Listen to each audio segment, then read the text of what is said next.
Bonjour, bienvenue pour cette deuxième série de vidéos consacrée au chapitre sur l'histoire des sciences. Dans cette vidéo, on s'intéressera au développement embryonnaire, qui est un argument qui a été beaucoup utilisé par Canguilhem et qui est probablement très difficile à comprendre pour les non-biologistes et même pour les biologistes de première année, puisqu'ils n'ont pas fait encore le cours sur le développement embryonnaire. Donc, qu'est-ce que c'est qu'une chimère? Une chimère, c'est créer un organisme provenant de deux espèces différentes. L'exemple qu'il cite est l'exemple très célèbre qui a donné naissance au prix Nobel de médecine en 1935. C'est l'expérience de Spemann et Mangold qui a été réalisée en 1924 avec deux espèces de tritons. Le développement embryonnaire utilise beaucoup les amphibiens parce qu'ils pondent un œuf volumineux entre 1 et 2 mm sans enveloppe extérieure et donc c'est assez facile à manipuler. Donc on a commencé tout le travail sur le développement embryonnaire d'abord sur les amphibiens. Donc il disposait de deux types d'amphibiens. Vous voyez ici que c'est bien deux espèces différentes puisque c'est Taeniatus et Cristatus. Pourquoi est-ce qu'ils ont pris ces deux amphibiens? C'est qu'ils n'ont pas la même couleur. Vous voyez qu'il y en a un qui est gris foncé, presque noir, et un qui est beaucoup plus clair, qui a moins de taches de pigmentation. Et on fait une greffe au stade embryonnaire. Je vais maintenant m'adresser aux biologistes. Donc on a pris le stade blastula, ce qui fait qu'on a ici une petite encoche qu'on appelle le blastopore et on va greffer la partie qui est en position dorsale par rapport à ce blastopore et donc c'est ce qu'on appelle la lèvre dorsale du blastopore. On a pris la lèvre du blastopore de l'embryon le plus clair et on l'a mis sur l'embryon le plus foncé et ensuite on laisse le développement embryonnaire se poursuivre.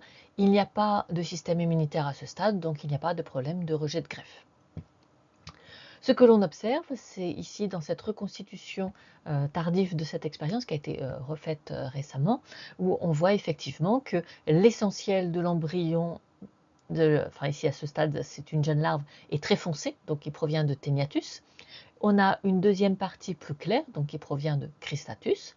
Et vous observez qu'il y a deux têtes, mais il y a aussi deux tubes nerveux qui ont donné là deux axes différents pour ces deux embryons et ils sont soudés ici par le centre.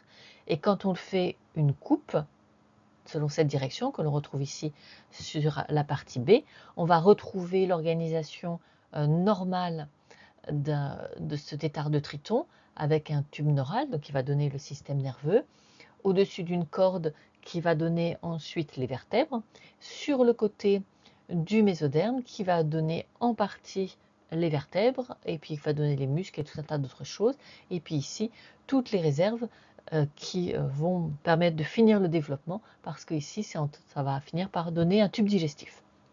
Donc tout ça est parfaitement normal, si ce n'est que on retrouve la même chose doublée sur cette partie, on retrouve un deuxième tube nerveux, on retrouve aussi le mésoderme sur les côtés, on retrouve aussi une corde et on trouve même un deuxième tube digestif. Et donc on a des animaux en double qui sont siamois, qui sont fusionnés dans leur partie postérieure. Donc c'est ça qu'on appelle une chimère, on fait un seul organisme à partir de deux. Donc ça ne marche qu'avec cette partie, cette lèvre dorsale du blastopore au stade blastula. Et donc comme c'est Spemann et Mangold qui l'ont découvert, on a appelé ça le centre de Spemann-Mangold.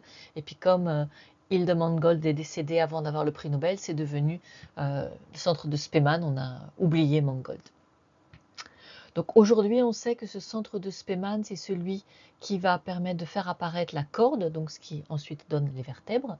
Cette corde, elle produit des protéines morphogènes, donc en particulier la protéine cordine, et c'est cette protéine qui est à l'origine du tube neural par un phénomène d'induction, c'est-à-dire que ici ça aurait dû être de l'épiderme, mais parce que la corde envoie cette protéine, libère cette protéine et que cette protéine arrive au contact ici de l'ectoderme, l'ectoderme devient du neuroderme, fait une vésicule qui rentre à l'intérieur et qui finit par donner un tube neural. Et puis en plus, cette corde libère d'autres protéines, en particulier celle que vous connaissez bien, les biologistes, Sonic Hedgehog, qui va transformer une partie de ce mésoderme en sclérotome, ce sclérotome étant la partie osseuse des vertèbres. Aujourd'hui, on a démontré que c'est bien ça le mécanisme, puisqu'il suffit d'injecter l'ARN de cordine sous le l'ectoderme pour obtenir exactement la même chose qu'une greffe complète, puisque cet ARNM va ensuite être traduit en protéine cordine et qu'en fait la protéine cordine est suffisante pour induire tous ces phénomènes d'induction. On n'a pas besoin d'une vraie corde, ça remplace. On aura bien un second tube neural et on aura bien un embryon à 2 têtes qui cette fois-ci ne sera pas une chimère, puisque on peut tout à fait apporter l'ARN de la cordine de la même espèce. Pourquoi est-ce que c'est possible de faire des chimères au stade embryonnaire? Alors c'est possible parce que tout l'ectoderme est compétent, c'est-à-dire que tout l'ectoderme peut répondre à cette protéine cordine, y compris si cette cordine provient d'une autre espèce. Parce qu'en fait, il y a très très peu de variations entre les protéines cordines de différentes espèces et les variations sont sur des endroits de la protéine qui n'ont pas de fonction. Ça, c'est extrêmement classique en développement embryonnaire parce que le développement embryonnaire des vertébrés est extrêmement conservé au cours de l'évolution. Ne faites pas de finalisme à ce propos. Pourquoi est-ce que les molécules et les mécanismes du développement embryonnaire sont extrêmement conservés? C'est qu'un développement embryonnaire animal est quelque chose de très complexe. S'il y a une perturbation, une interruption, un problème dans ce développement embryonnaire, eh bien, plus c'est tôt et moins c'est viable. Donc là, on n'est même pas au stade blastula, hein, on est au tout début. Ce stade blastula est un stade très précoce, et donc bien sûr, toute perturbation du développement embryonnaire à ce stade n'est pas viable. Et donc, les individus porteurs de ces mutations n'auront pas de descendance, donc bien sûr, ces allèles ne se transmettent pas dans la population. Il n'y a que les allèles permettant un développement embryonnaire viable qui vont se transmettre au sein de la population. Ce qui fait qu'il n'y a quasiment pas de fluctuation sur les zones fonctionnelles des protéines qui contrôlent le développement embryonnaire. Donc il est extrêmement facile de faire des chimères entre des individus qui ont des développements embryonnaires relativement similaires. Donc par exemple, on fait beaucoup de greffes entre la caille et le poulet, c'est quelque chose d'extrêmement courant et ça marche très bien entre les différents tritons, mais ça peut être aussi du xénope avec d'autres amphibiens. Alors, pas tous les amphibiens, mais on peut faire assez facilement des greffes avec les espèces qui sont dans le même groupe.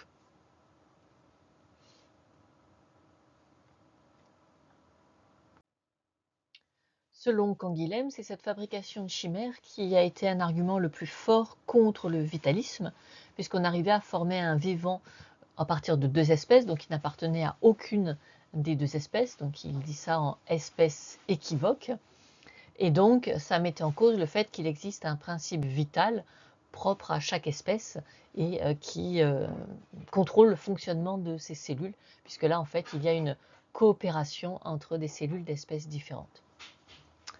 Donc comme je vous l'ai dit, c'est quelque chose d'extrêmement commun au cours du développement embryonnaire. Tous les développements embryonnaires qui sont similaires au sein d'un même groupe d'animaux, font intervenir les mêmes molécules, ils sont conservés au cours de l'évolution. Donc il ne va pas y avoir de barrière d'espèce pour une greffe à ces stades embryonnaires. Ensuite, il y a une barrière d'espèce chez les vertébrés, mais elle est due au système immunitaire. Un biologiste pourrait se dire, mais on pourrait trouver un autre principe vital propre à l'espèce, issu de la recherche en biologie, donc une recherche postérieure à Canguilhem, qui est issue de la classification phylogénétique qui s'est mise en place dans les années 50. Donc dans cette classification phylogénétique, chaque espèce est caractérisée par un état, un caractère à l'état évolué qui n'existe que dans ce groupe et qu'on appelle une synapomorphie. Donc selon les gens qui font la classification, chaque espèce est effectivement définie par un principe vital qui est un caractère bien particulier qui les définit. Mais ça, c'est leur définition. Donc c'est ce qu'on appelle l'espèce phylogénétique. Et les biologistes d'autres secteurs ne sont pas du tout d'accord avec cette façon de voir, parce que quand on prend les autres définitions de l'espèce, par exemple, font partie de l'espèce les individus qui peuvent se reproduire entre eux et avec une descendance viable, définition biologique, on n'obtient pas du tout la même chose. Donc ça, c'est ce qu'on appelle l'isolement reproducteur, une espèce biologique. Ce sont les individus qui peuvent se reproduire entre eux avec une descendance viable et qui ne peuvent pas se reproduire avec d'autres groupes. Quand vous comparez les deux définitions de l'espèce, on n'a même pas la moitié des animaux pour lesquels la définition classique de l'espèce, qui est la définition biologique, recouvre la définition phylogénétique. Donc ça veut dire que ce qui bloque la reproduction, ce n'est pas l'apparition d'un caractère qui lui soit propre, d'un principe propre à l'espèce. C'est quelque chose qui se produit en fait bien avant. C'est très souvent par le comportement que des groupes d'animaux se séparent et finissent par former de nouvelles espèces. Donc je vais prendre un cas très classique, qui est le cas du pouillot verdâtre, qui existait au démarrage de la population ancestrale en Inde et qui ne vole pas très haut, donc il ne peut pas traverser en volant au-dessus du Tibet.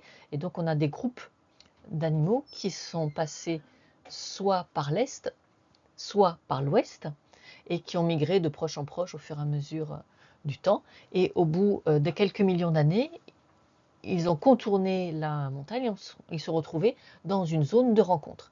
Mais dans cette zone de rencontre, qui est actuellement située en Russie, il n'y a pas de reproduction, c'est-à-dire que l'espèce qu'on appelle aujourd'hui Viridanus ne reconnaît pas l'autre espèce provenant de l'ouest et qui est Plumbeltarsus.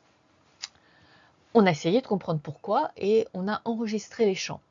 Quand on fait entendre le chant d'un Viridianus à un Plumbeltarsus, il ne réagit pas. Alors que quand vous lui faites écouter un chant de son espèce, les mâles ont un comportement territorial, ils deviennent très agressifs, et ils semblent chercher partout la source du son et ils ont une réaction. Par contre, quand vous leur faites entendre ce chant-là, ils n'ont strictement aucune réaction. Et c'est tout à fait symétrique. On a la même chose pour Viridanus, il réagit au son de sa propre espèce, mais il ne réagit pas du tout à l'autre chant.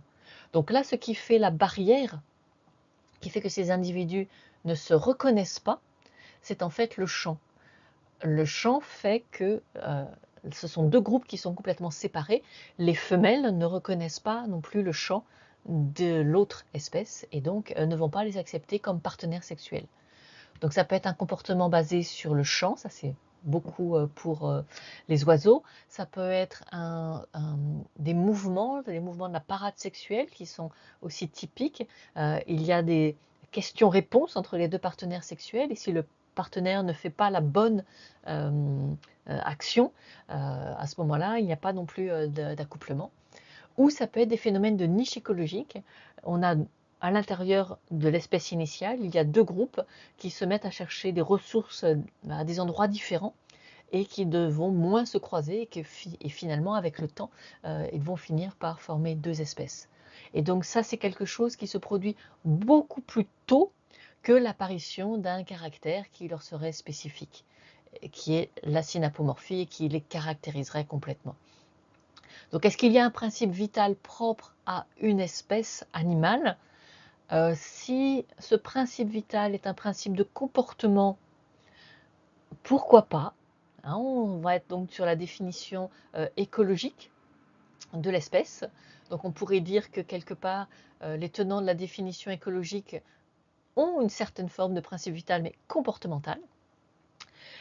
Et au contraire, si on est sur un principe vital vraiment inscrit dans les cellules, donc moléculaire, là vous voyez que ça ne marche pas. Hein, clairement, on ne peut pas dire qu'il y a des molécules, des cellules ou des séquences d'ADN qui vont vraiment être caractéristiques et typiques de ce groupe. Ça ne marche pas très bien.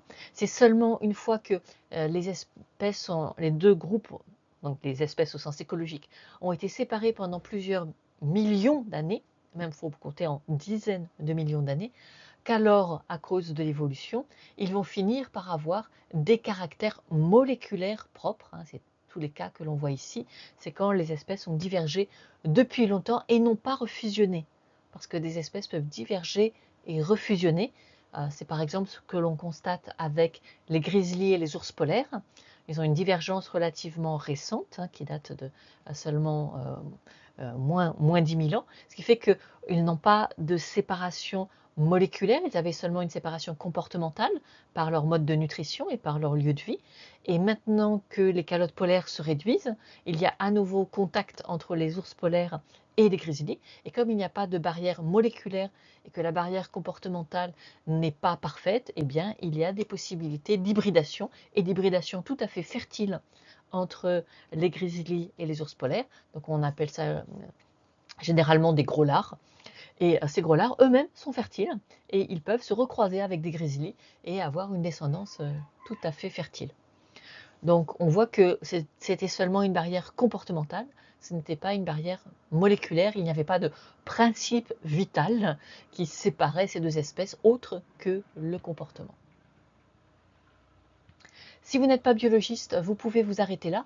Maintenant, nous allons évoquer le développement embryonnaire exclusivement pour les biologistes.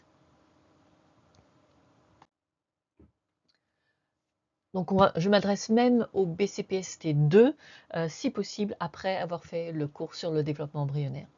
Vous pourrez constater qu'il y a des erreurs dans la façon dont Canguilhem cite les expériences de développement embryonnaire, en particulier lorsqu'il cite le centre organisateur de Spemann, hein, donc on trouve ici au-dessus de la lèvre dorsale du blastopore.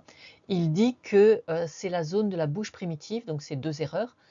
Et il n'y a pas de bouche primitive, elle apparaît très tardivement, c'est seulement une fois que l'embryon a éclos que la bouche va apparaître et qu'à ce moment-là on a affaire à un tétard, donc il n'y a pas de bouche primitive, il y a une bouche où il n'y a pas de bouche, et surtout l'endroit n'est pas la bouche, puisqu'on se trouve chez un vertébré, on est chez un deutérostomien, et donc cette partie est celle qui donnera l'anus. Donc là il y a un contresens complet. Il a dû mal lire, j'imagine. Ensuite, il y a une deuxième erreur, mais qui vient peut-être des connaissances en 1950, c'est qu'il dit que les molécules actives dans la zone du centre organisateur de Spemann sont des stérols, peut-être parce qu'il n'y avait que ça qui était bien connu à l'époque. Les stérols qu'il cite étant isolés en 1931, c'est quelque chose qui devait être bien connu. Non, en fait, ce n'est pas du tout le cas. Ce sont des protéines qui sont libérées. Donc c'est pour ça que je suis assez étonnée qu'il cite une expérience où il dit qu'on peut faire perdre l'activité du centre organisateur par chauffage. Ils n'ont pas dû chauffer beaucoup. Ou alors c'est qu'il y a transcription après, que oui, ils ont détruit les protéines sur le moment, mais qu'il y a eu transcription et traduction ensuite. Alors pourquoi est-ce qu'il cite les stérols? Je pense qu'il a en tête certaines expériences, mais avec l'acide rétinoïque, mais c'est tout à fait autre chose. L'acide rétinoïque, c'est ce qui donne l'axe antéro-postérieur, qui fait par exemple que les vertèbres que vous avez du côté du cou sont petites, beaucoup plus petites, avec des prolongements beaucoup plus réduits que celles que vous avez dans le dos. Donc c'est pas du tout ça, hein. L'acide rétinoïque n'intervient pas du tout dans le phénomène qu'il décrit d'apparition du tube neural, de neurulation. C'est tout à fait postérieur. Donc là, il y a quelque chose qui ne va pas. Et puis, il cite la théorie des feuillets, donc j'espère que vous aurez reconnu les feuillets embryonnaires. Et donc, il cite le fait qu'à l'époque, on avait fait tous ces marquages permettant d'identifier ectoderme, endoderme et mésoderme. Merci.